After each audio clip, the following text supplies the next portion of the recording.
Good morning. My name is Amanda Whedon, and it is, around 6 o'clock in the morning on Thursday, January 8th, 2026. How do we get here? But I wanted to hop on because it's just so much, and this is probably the best way.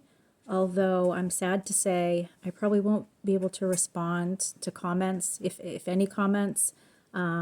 This is a huge deal and we have a lot going on, but I wanted to just cover the really most important points about the notification issue with HB 1268, and so why that, as written, and then the process moving forward, what the issues are that we need to be careful of, but that why this needs really your eyes on it, but it also is likely to be more issues. So I just wanted to go over law and that sort of thing concerning truancy and DCYF as it pertains to homeschooling.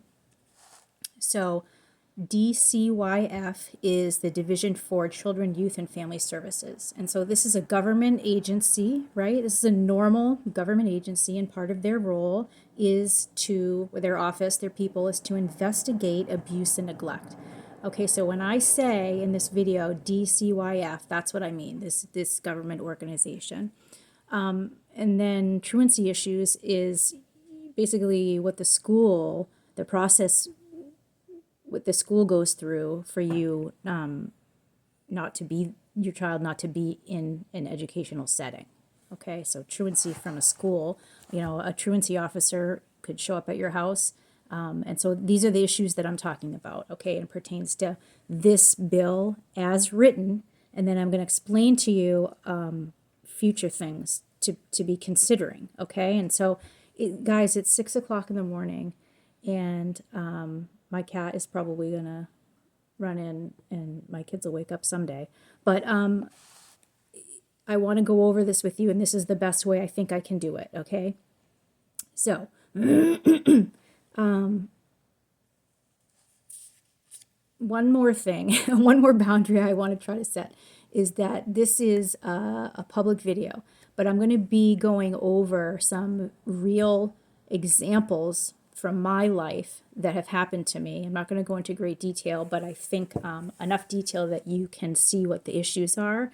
And so I'm going to ask you, I'm begging you, please don't come at me on secondary issues, okay? So if you're going to melt down because of COVID mask, situations and protocols and like bodily autonomy crap, like I love you, but please can we just look at this through the lens of truancy and neglect for homeschoolers, and can we just put aside, please, I have enough people coming after me. Can we just put aside any secondary like issues with my personal stories that I'm sharing? Okay? Deal. All right. So here's the legal mumbo jumbo part. All right. So in New Hampshire, each child as of age 6, right? 6 is school aged as of September 30th. So they're required to satisfy compulsory attendance age. So this is RSA 193-1, and this is all students of that age, right? Need to be in one of the 4 educational pathways. And so what are they? Public school, private school, home education, education freedom account. Those are the 4 pathways. So a kid, I'm trying to say it in, a kid has to be in school, all right? Has to be in some kind of educational pathway legally in New Hampshire. And so kids need to be in school. That's a way of saying it. So the method of proving, so the way that we prove as home educators that our kids are in school, our school, right, is with one-time notification, okay? And there are various options for that, and there's a spectrum of privacy there. So if you don't want to be assigned a data number, you don't want them to have identifying information, you notify with the private school participating agency. If you don't care and you want it free, public school is the way to go. If you don't care about equal access or anything like that, do it with the Department of Education. So there's options for notification in the law, and it's written that way so that there's all levels of guardrails, all levels of comfort for however people want to live out their lives. Okay, and I think that's important, that you get to choose, all right, where you want to notify based on your personal beliefs. Okay, we like that. So that's how the law is set up right now. This law's intent, which whether you agree with it or not, is to remove notifications, okay? To completely deregulate notifications. That's the intent. So you could say, well, I agree with that intent. Or you could say, I don't agree with that intent. There's room for that in this discussion, absolutely, okay? If you are a person that agrees with no notification in the state of New Hampshire, you need to understand what the bill says and what it does not say. All right, and that's the part I'm trying to get at. So the bill, as written, opens the door for truancy and neglect cases against home educators. And I'm going to explain to you as best I can at 6 in the morning why. Okay? So when you right now, when you notify as a home educator, what is the process? You notify at one of these places, right? Private, public, DOE. And you get an acknowledgement letter. You get a email response. You might get a written paper response, depending on where you notify. And that is called your acknowledgement letter. Legally, they have 14 days in order to get that to you, okay? So you have that. That is your proof, that acknowledgement letter. So for a truancy officer, so let's say you're in public school and your kid is not doing well and you pull them. You can pull them anytime. So that 14 days, you get that letter, boom, truancy officer shows up at your door. Here it is. I printed it out. Here's the email they sent me, or here's the paper from that participating agency that says they're not truant. We're in a different pathway. Have a nice day. If DCYF is called on you, you have a piece of paper. Same sitch. You have the paper. You have the thing. You have the paper trail. You have the proof. You have the safeguard. Okay? If we move to no notification, we don't get that, guys. We don't have a proof. We don't have a thing to show. We don't have anything. Okay? With truancy, but particularly with DCYF, they're not going to take your word for it, okay? You have to show a paper trail proof, okay? You have to show proof. And your word and, intent, good intent, is not going to cut it for you in a court case, okay? It's just not. And so you might be like, well, I'm never going to have that called on me, so it's not a problem. I'm going to get to that, okay? I'm going to give you some examples, all right? Not to scare you, but to give you some examples. Okay, so I'm hoping you're tracking with me. You don't have the proof. If we go to notification state, we got nothing. We don't have the thing. There are ways to do this, by the way. There are ways to do this and to get it done and to deregulate in a different way. But no one wants to talk to us. No one wants to engage. No one wants to, get our opinion or our experience. And that has been really frustrating because I personally would be on board with this situation if it was done right. So HB 1268 as written does not address this truancy and DCYF at all. At all. It has to be explicitly written, clearly a safeguard for this situation. Compulsory attendance law is not going to change. So that means this one has to be right to fit into compulsory attendance law. Okay? All right, I hope you're tracking. So when veterans say it opens you up, you're opening the door, we use that lingo, like foothold, it opens you to truancy and DCYF. This is what we mean by that. So again, under HB 1268 as written, you'd have no proof because you didn't notify, right? So I'm going to give you 2 quick examples because I don't want to get into the weeds here. But these are real things that have happened to me in the not that distant past, okay? And if you ask around to older moms, I'm an older mom. If you ask around, okay, this stuff does happen. And don't tell me that you've never been asked in the grocery store line, how come you guys aren't in school? Okay, so I just want you to put into perspective what I'm saying here. So the first example, I hosted a huge meetup at a local public park. Okay, huge. And it was parents, families, grandparents, pets, it was the whole thing. But it was at the tail end of COVID. Okay, I'm asking you to not judge me right now. It was at the tail end of COVID when people were more comfortable, when it was like, okay, if you want to wear a mask, do it. If you don't, it's okay, but I will respect you. It's no big deal because that's who we are, right? That's who we are. So we're at a park and I get a message on my phone from a friend that says, hey, are you at Boo Boo Boo Park? And I was like, yeah, that's weird. And she goes, go check out this post on the town page. So I go to this town page, which is thousands and thousands of members that are just ready to attack anybody and anything. And somebody had taken a picture of children, of our children. And this was like over 60 kids. So it was somebody's children. I don't know if it was mine, but it was somebody's children. Somebody had sat in their car, probably with a mask on, okay, to give you context here, sat in their car on the perimeter and taken a picture of us and gone and posted that on the local town page in order to shame us and to force their will on us because they didn't like that we were there in the first place, out in the open during the day, and they didn't like that we weren't all wearing masks and going according to COVID guidelines of 6 feet and, not touching each other and blah, blah, blah. So some kids were touching each other and were like playing games, right? They were, sword fighting or kickballing or tossing a football around. Other kids were 6 feet apart and in a circle and singing or something like that because it's fine. It was a mix.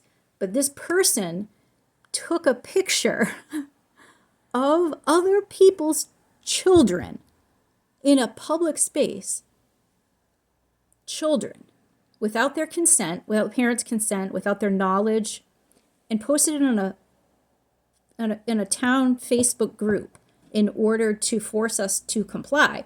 And then somebody, I don't know if it was the same person, called the cops. And so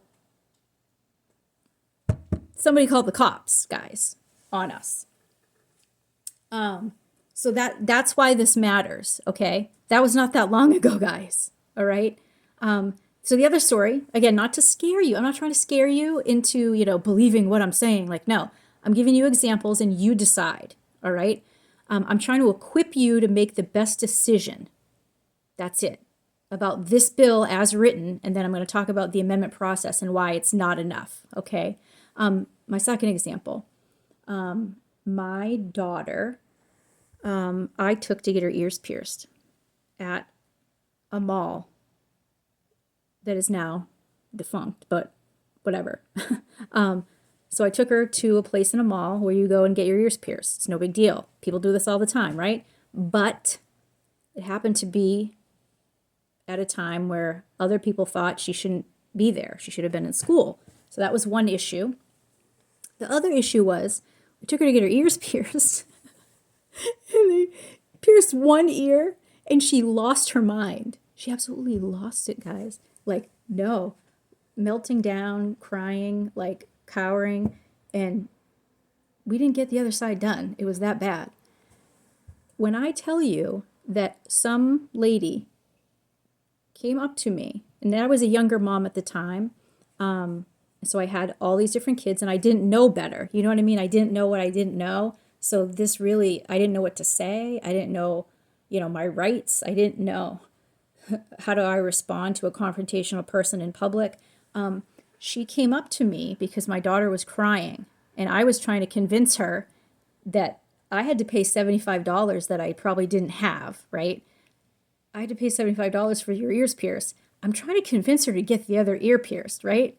This woman, stranger, came up to me and said, if you do not stop bullying your child, I'm going to call DCYF on you. And I said, excuse me? And now I got all my other kids and I'm like trying to keep them alive, in the stroller and all this. And my daughter's crying and I'm thinking my husband and the $75 that I'm spending on this. And she's going to come home with one ear pierced, and this woman is threatening me. And I'm like, excuse me? And she said, you are wrong. And I'm calling the police.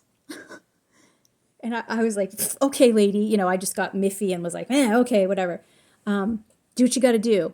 Guys, she did. Guys, she called the police. She called the police. So I laughed about it afterwards and was like, wow, that was weird. And I was a little shaken, but I was like, she's not really going to do that, right? It's Claire's, for crying out loud. No, she did. So later on, I get home from this trip. I get home and my phone rings.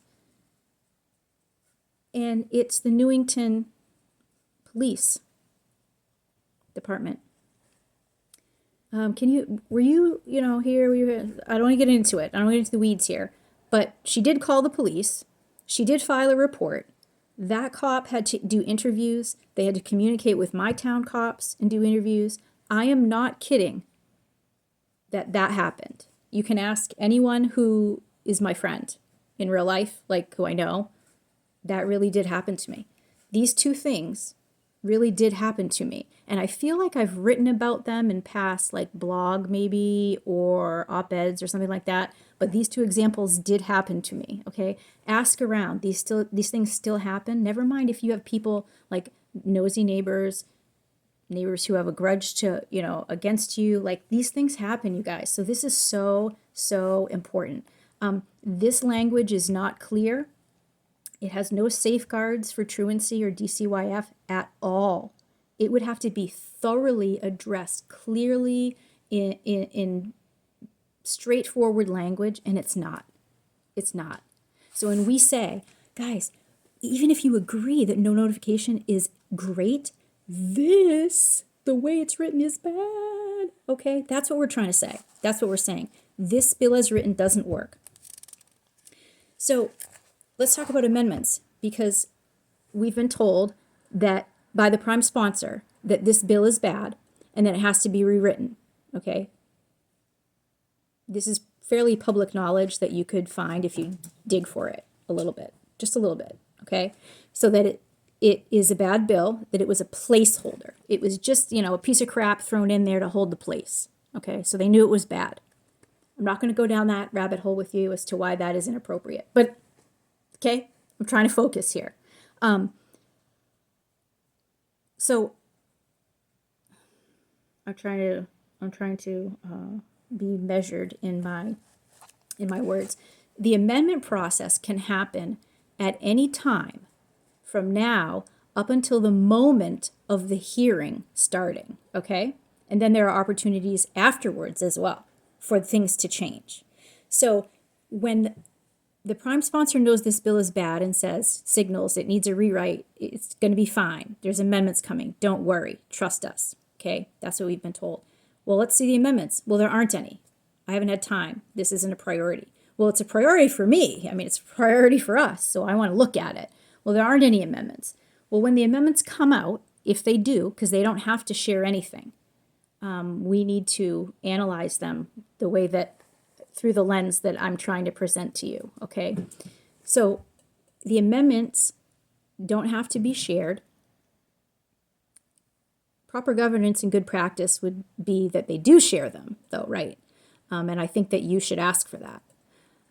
But we could get amendments that completely are different, absolutely different, and we've been told there will be from what we're seeing at the hearing for this bad bill, HB 1268. So we could all show up, and there will be a complete rewrite or amendments or whatever on the table as we're signing in to testify or as we come in the room to watch this hearing. That's completely legal, by the way. So that may be like an issue, another issue that bothers you or doesn't bother you. I don't know, but that's completely legal. That, I don't think that's best practice, but that's legal. And so through the process, there's even more opportunities for us to not see the things that we are going to be governed by in the future, right? So that's the lens, guys. That's the lens that we're looking at this through, is our experience, our history, our knowledge of the law. That's how we're looking at this. It's not that we're haters, it's not that we're sabotaging it. It's not that we're unreasonable. This is good parenting, what we're doing. This is advocacy. It's logical, and it's based on the bill in front of us and the process that we have not been included in. And it doesn't look like we will be included in, and that is disappointing. So I want to point out that this is just one section. I've just in this video covered one section of one issue with this bill, one point of why this bill is bad and objectionable. And it doesn't really serve my time well or your time well for me to go point by point through the bill, because we've been told that this isn't what it's going to be anyway. I wish I had the time to do that, because it would be helpful, I think. But I wish I did. Maybe a few more points in my other videos. But so when we have the sponsor in real time stating all these things, that this heavy rewrite is coming, this is just not, this is not good governance, guys. This is not how you do things with people who've been there, done that, with people who really value individual rights and safeguarding our children, because this is a worldview that we are taking care of our children by being extremely discerning and analytical about legislation that completely changes the law that we need to abide by. So I just want to leave you with that, and hopefully this video was not, we're looking at 23 minutes. But so I wish you the best on your homeschool journey. You really should write the sponsors and tell them whatever it is you want to tell them. And so that information is floating around. You can go to Legiscan and look at any bill that has been filed, and it gives you the list of all the sponsors, the prime sponsor, and you can get their information. And this is just so important in terms of advocacy and being aware of the ins and outs of the process and learning. Get your feet wet, and there's a lot of amazing women out here doing this work, and we're getting railroaded, guys. We're just getting, we're the bad guys, we're the villains in the story, and that's just not the case.